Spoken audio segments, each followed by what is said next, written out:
السلام عليكم ورحمة الله وبركاته. ازيكم حبايبي؟ عاملين ايه؟ يا رب حبايبي تكونوا بخير. برج الجوزاء يا حبايب قلبي، صفوا النية كده، اتفائلوا بالخير تجدوه، طلعوا الطاقة السلبية، صلوا على الحبيب وكمان استغفروا. طبعا حبايبي اللي أول مرة بيزوروا قناة أم أحمد، ما تنسوش تعملوا اشتراك وشير ولايك للفيديو. حبايبي بقى ولادي واخواتي، حطوا لك يا ولاد وشيروا الفيديو.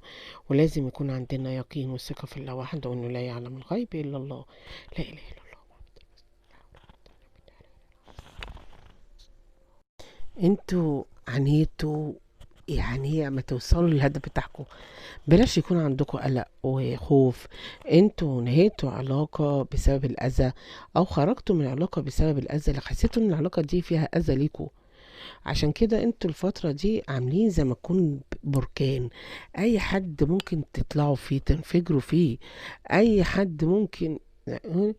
الفترة دي عليكم كمية من الضغط، كمية تعب، بس رايمين همومكم كلها على ربنا، مستنيين مش مستنيين اي حاجة من حد. انتوا عارفين انتوا الفترة دي انتوا عاملين ازاي. الفترة دي الوضع بتاعكم انتوا مش عارفين تبدأوا ازاي او تعدوا المشاكل دي ازاي. ورغم كده انتوا قدها قدود، محدش عارف انتوا جواكم ايه او ناويين على ايه، بس هم هيموتوا يعرفوا انتوا بتفكروا ازاي او بتفكروا بايه. انتوا مش هتدوا لاي حد فرصة، انتوا من جواكوا كده ناس حلوة، ناس عندها أناقة وشكل كده مختلف، بس الشريك شايفكم ان انتوا زنانين، ان انتوا بتحبوا السيطرة، بتحبوا تبالغوا. الشريك شايفكم في الطريق بصورة غلط، وده بسبب ان في حد موصلها له او طرف تاني بيتمكن منه. فياريت ما تضيعوش اي فرصة موجودة في حياتكم، ودايما تركزوا وتخلي بالكم من نفسكم، لان انتوا عندكم دعم عكس من اللي انتوا فيه دلوقتي. حالاتكم النفسية هيكون فيها تحسن حلو، والفرحة هتكون في حياتكم، والاستقرار النفسي اللي انتوا بتحلموا بيه لازم تاخدوا فيه القرار. وعشان ترتاحوا لازم تطلعوا من اللي انتوا الحاجة اللي تعباكم. بلاش الطاقة الكسل وطاقة الخمول. يا ريت حاولوا على قد ما تناموا تقضوا كده المعدتين وكل هو الله احد، فتحت الكتاب دي عشان تمنع عنكم الكوابيس. انتوا جواكوا كده جرح كبير، جرح عميق، وده اللي مسبب لكم الضغط اللي موجود انت الفترة الجاية دي.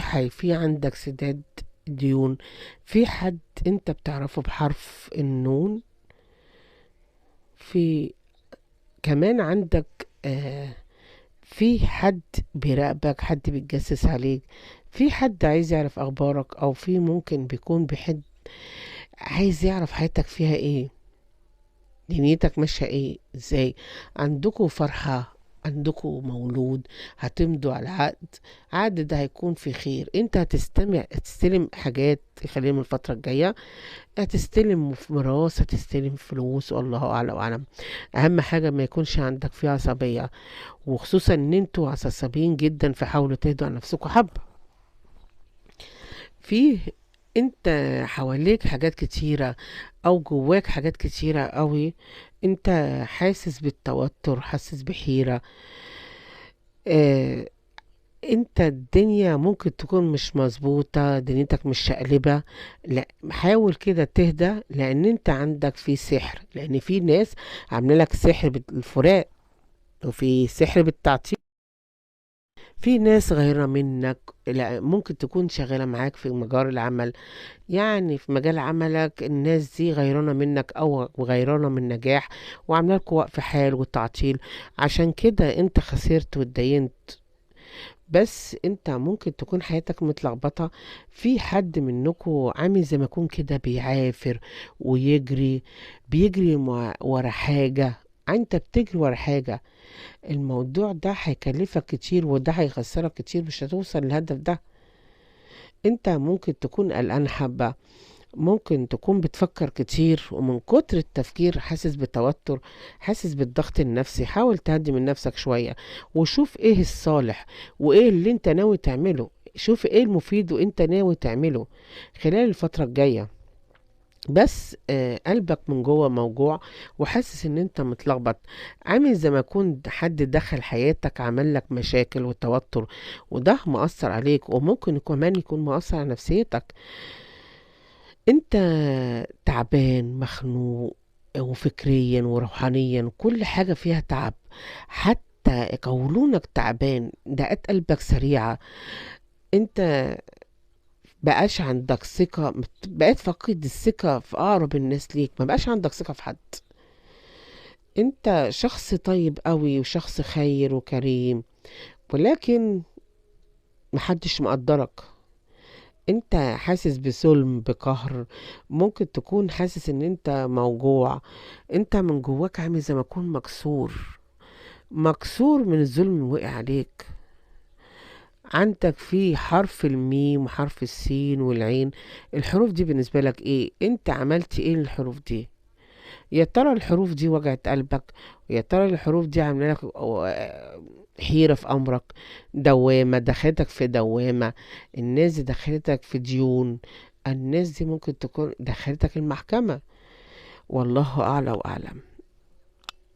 انت من كتر الضربات اللي انت خدتها، او من كتر الخذلان اللي انت خدته، او الخداع اللي انت خدته من الناس اللي انت حبيتهم، حصل عندك كده صدمة، ما بقاش عندك بقى الثقة في حد. في ناس منكم كانت متجوزة الشخص كان بتحبه وشخص كانت عايشة معاه، لكن في ناس كده حواليك عاملة زي الشياطين، الناس دي سحرت لك، الناس دي خربت بيتك، الناس دي وقفت حياتك. انت من جواك حاسس بكل ده، فعشان كده انت بتقول حسبنا الله ونعم الوكيل في كل شخص اذاك وظلمك. ان شاء الله ربنا هيعوضك. انت طول عمرك وانت بتجاهد وبتعافر وبتسعى وبتجتهد، طول عمرك بتجري ورا حاجة، ورا حلمك، اللي انت بتجري وراه ده هتلاقيه وهتلاقيه بالخير.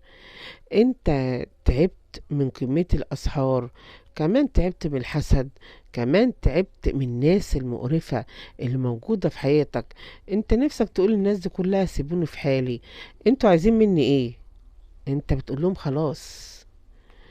انت ساعات بتصحى من نومك كسلان، همدان، مش قادر تقوم، بتقوم كسلان ومش قادر ترفع جسمك. انت جواك حمل وهم، محدش حاسس بيك. اهل الشريك كانوا سبب بعض المشاكل اللي حصلت بينك وبين شريكك. انت عندك حاجة اتسرقت منك خلال الفترة اللي فاتت، ممكن يكون سرق منك فلوس، ذهب، في تليفون، ممكن يكون منكم كان عندكم سفر وتأجل، وده بسبب الأسرار اللي بتتجدد لك. في حد بيدعي ان ربنا يفك كربك، يفك همك. عندكم كمان برج العقرب عامل لكم ايه، وكمان برج السرطان. انت انت عمال تحلم كتير، وفي كمان منكم اما بتصحوا من النوم بتنسى الحلم اللي انتوا حلمتوه. انت ربنا هيعوضك وهينصرك، هيعوضك وينصرك على كل شخص اذاك وظلمك. انت مستني تغيير حاجة، مستني تغيير عتبة، او مستني سفر، او مستني رجوع شخص ليك. كمان الفلوس اللي تجيلك دي بتتبخر، ده من كتر العلم الحسد. عندك في حد تعبان، لو عندك حد تعبان فربنا يشفيه ويعافيه، هيكون عندك فيه شفاء مريض. في عندك حرف السين ممكن يكون عامل لك قلق توتر، كمان عندك في بومة، ودي مركزة في حياتك ودي عاملة لك توتر. بس ما شاء الله ولا حول ولا قوة إلا بالله العلي العظيم، عندك في انفراجة حلوة، الانفراجة دي هتريح بالك، هتريح قلبك وهتهديك. عندك انطلاقة حلوة، وكمان عندك نجاح في شغلك في حياتك، نجاح في مشروعك ونجاح في جوازك، والله أعلى وأعلم. انت عندك في نجاح. كمان لو انت مستني طفل جديد، الطفل ده هيكون ان شاء الله عندكوا فيه لم شمل، وعندك رجوع شريك، رجوع حبيب، وكمان عندك طريق مفتوح الايام الجاية. الايام الجاية دي هتكون ايام حلوة. انت عندك فيه ألم في الركبة، عندك ألم في الفقرات كده، في منكم كمان عنده ألم في عرق النسا، الخيانة كمان وراك وراك،